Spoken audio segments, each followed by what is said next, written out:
क्यों खौफजदा है दुनिया के सभी देश? अमेरिका और नाटो के चेहरे पर क्यों उड़ रही हवाई?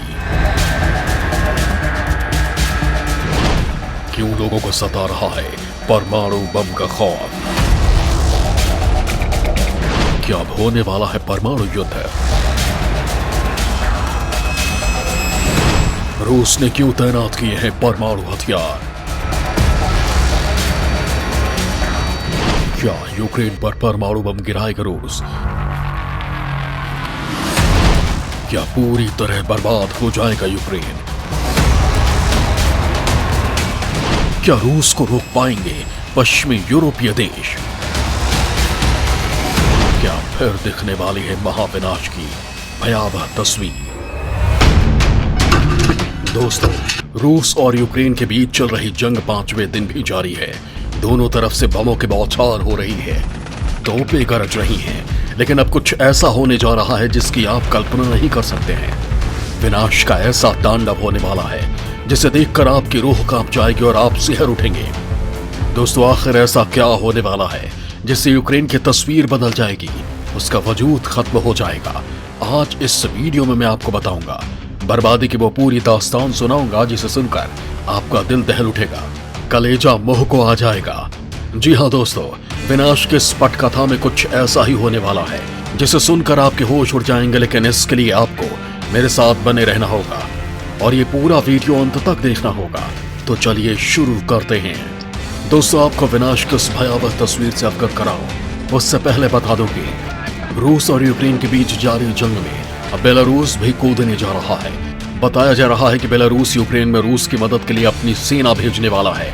इधर हालात को देखते हुए अमेरिकी राष्ट्रपति जो बाइडेन नाटो देशों के साथ बैठक करने जा रहे हैं। इसमें यूरोपीय संघ, Britain, Canada, France, Germany, Italy, Poland, Japan और रोमानिया हिस्सा ले रहे हैं। G7 ने भी यूक्रेन पर आक्रमण जारी रहने की सूरत में रूस पर नए प्रतिबंध लगाने की धमकी दी है। रूस पर पहले ही तमाम प्रतिबंध लग चुके हैं, उसे स्विफ्ट से बाहर कर दिया गया है। इन सब के बावजूद रूस ने यूक्रेन पर हमला जारी रखा है। रूस की सेना ने रविवार को कहा कि उसके सैनिक बहादुरी से लड़ रहे हैं और आगे भी लड़ते रहेंगे। हालांकि यूक्रेन में हमारे कुछ सैनिक हताहत हुए हैं, कुछ सैनिकों की जान गई है, लेकिन इससे हमारे इरादों में कोई बदलाव नहीं आया है। मेजर जनरल कोनोइश्कोव ने कहा कि यूक्रेन के सैनिकों के मुकाबले रूस को काफी कम नुकसान हुआ है। वहीं यूक्रेन का दावा है कि उसने रूस के 3,500 सैनिक मार गिराए हैं। इन सब के बीच एक बार फिर भारत ने संयुक्त राष्ट्र सुरक्षा परिषद में रूस के खिलाफ वोटिंग करने से परहेज किया है, जिसके बाद यूक्रेन में फंसे कुछ भारतीय छात्रों के साथ यूक्रेन के बॉर्डर पर उनके साथ अभद्रता की गई है। चिलचिलाती ठंड में उन्हें रखा गया और खाने पीने या रहने की जगह भी नहीं दी गई। दोस्तों, यहाँ सवाल ये उठता है कि यूक्रेन की हरकत कहां तक जायज है? क्या उसे भारतीय छात्रों के साथ ऐसा बर्ताव करना चाहिए था? इस सवाल का जवाब हम आगे तलाशेंगे, लेकिन उससे पहले बात विनाश की उस तस्वीर की जो और भी खौफनाक होने वाली है, जिससे पूरी दुनिया में दहशत है। यूक्रेन पर परमाणु हमले की तैयारी कर रहा है रूस को रोकने के लिए क्या कदम उठाएगा अमेरिका? दोस्तों, रूस और यूक्रेन युद्ध के बीच मॉस्को ने अपने न्यूक्लियर फोर्सेस को हाई अलर्ट कर दिया है। बताया जा रहा है कि पुतिन ने रविवार को रूस के रक्षा मंत्री सर्गेई शोइगु और chief of staff Valery Gerasimov के साथ बैठक के दौरान इस कदम की घोषणा की। रूस के परमाणु हथियारों की कमान वाले परमाणु निवारक बल को बेहद खतरनाक दस्ता माना जाता है। इस दस्ते में अलग अलग तरह के सामरिक हथियार शामिल हैं। ये हथियार पारंपरिक और परमाणु वॉरहेड के साथ हमला कर सकते हैं। इन हथियारों का इस्तेमाल रक्षात्मक और आक्रामक रूप से किया जा सकता है। माना जा रहा है कि पुतिन इसके जरिए अमेरिका और नाटो पर दबाव बना रहे हैं, क्योंकि आमतौर पर परमाणु हथियार दस्ते वाले ऐसे यूनिट्स को अलर्ट करने का दस्तूर नहीं रहा है। दोस्तों, अब यहाँ सवाल ये उठता है कि रूसी राष्ट्रपति के परमाणु फोर्स को अलर्ट करने का मकसद क्या हो सकता है? दरअसल जिस तरह से पश्चिमी देशों और नाटो ने यूक्रेन को हथियारों की सप्लाई करने और मदद करने का फैसला किया है, वो रूस को उकसा रहा है। अमेरिका और पश्चिमी देशों ने रूस पर कड़े आर्थिक प्रतिबंध भी लगा दिए हैं। इसमें राष्ट्रपति पुतिन और कई बड़े नेताओं की संपत्तियों को जब्त करने का फैसला भी है। पश्चिमी देशों के इस कदम को रूस पर आर्थिक परमाणु हमला कहा जा रहा है। इससे रूसी बैंकों को अंतर्राष्ट्रीय लेन देन करने में काफी परेशानी का सामना करना पड़ेगा। इतना ही नहीं, रूसी बैंकों को इससे बाहर जाने पर भी भारी नुकसान होने की आशंका है। दोस्तों, बता दूं कि रविवार को ही अमेरिका और यूरोपीय देशों ने रूस के प्रमुख बैंकों को स्विफ्ट भुगतान प्रणाली से बाहर करने का ऐलान किया था। दोस्तों यहाँ आपको ये भी बता दूं कि आखिर ये स्विफ्ट क्या बला है जिससे रूस को बड़ा आर्थिक नुकसान हो सकता है। स्विफ्ट प्रतिबंध से क्यों भड़के हैं पुतिन? दोस्तों स्विफ्ट का मतलब society for world wide inter bank financial telecommunication होता है। ये एक तरह का हाई सिक्योरिटी नेटवर्क है जिससे अंतर्राष्ट्रीय वित्तीय लेन देन किया जाता है। इसकी स्थापना 1973 में टेलेक्स की जगह की गई थी।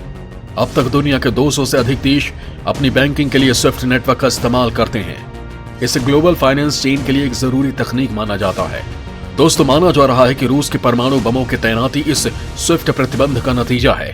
दोस्तों यहाँ सवाल ये उठता है कि आखिर परमाणु फोर्स को अलर्ट करने का मकसद क्या होता है।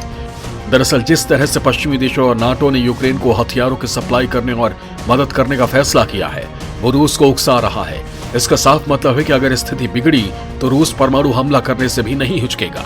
दोस्तों रूस के परमाणु हथियारों की तैनाती के बाद यूरोप में तनाव और ज्यादा गहरा सकता है। यूरोप में रूस के अलावा फ्रांस और ब्रिटेन के पास भी परमाणु हथियार हैं। ये दोनों देश अमेरिका के दोस्त और नाटो सदस्य हैं।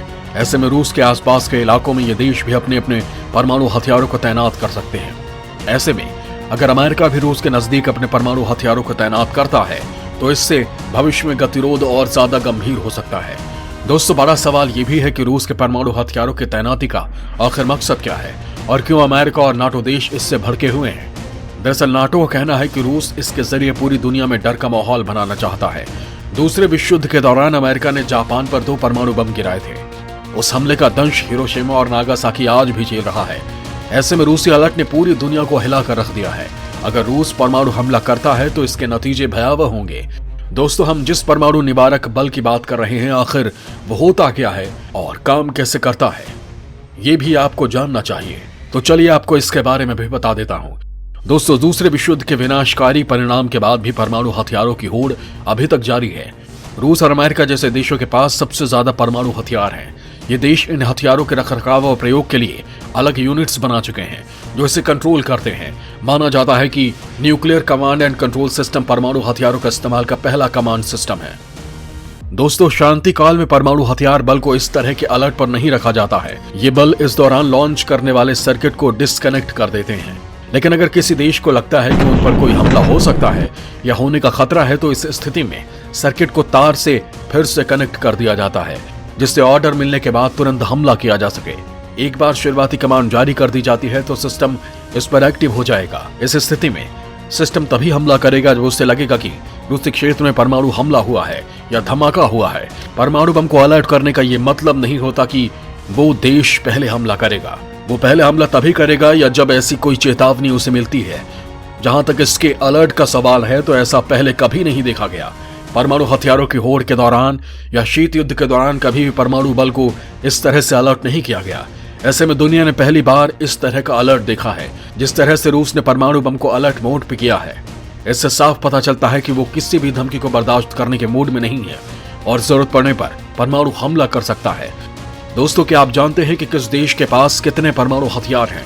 चलिए आपको इसकी भी जानकारी देता हूं। किस देश के पास कितने परमाणु हथियार हैं? दोस्तों फेडरेशन ऑफ अमेरिकन साइंटिस्ट की रिपोर्ट के मुताबिक रूस के पास कुल 4477 परमाणु हथियार है।